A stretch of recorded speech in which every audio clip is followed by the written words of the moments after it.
UN calls for $150 million for urgent relief in Syria. Aid groups need $150 million to provide urgent relief to 250,000 people recently displaced by separate offensives by the Syrian government outside Damascus and by Turkish-led forces in the north, a top UN Syria official said Wednesday. UN coordinator Ali al-Za'atari said some 80,000 people have fled the government's offensive in the eastern Ghouta region east of Damascus, where shelling and airstrikes have killed some 1,600 people in 5 weeks.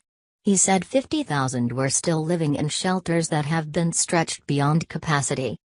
Around 26,000 people had returned to their towns after they were recaptured by the government, said Khaled Abadi, the head of the Syrian Arab Red Crescent, at a joint press conference with al-Za'atari in Damascus.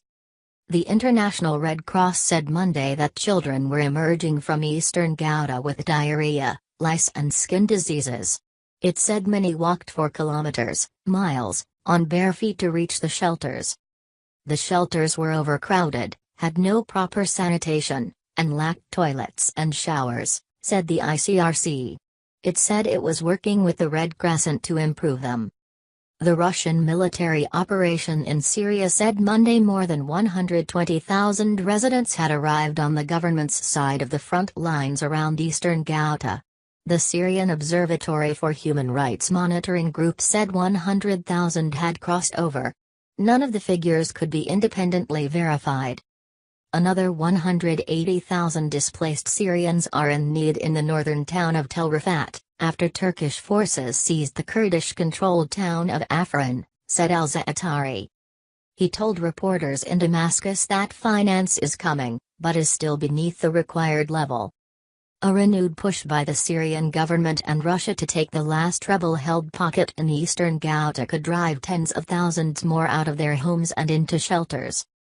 Russia gave the Rebel Army of Islam faction 48 hours from Tuesday to agree to leave the town of Douma or face one last assault that could kill countless civilians trapped inside. The government was amassing its forces around the town in preparation.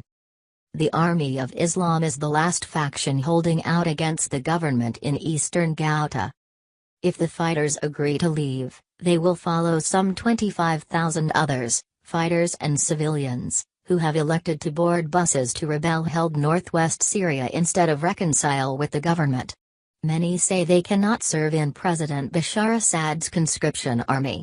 Others say they cannot trust the government's notorious security services. The bus evacuations continued Wednesday. Some 6,500 people arrived in Idlib from the formerly besieged Ghouta towns of Arbain, Ain Terma, Zamolka, and Jobar. Another convoy of buses was scheduled to leave eastern Ghouta later in the day, or early Thursday.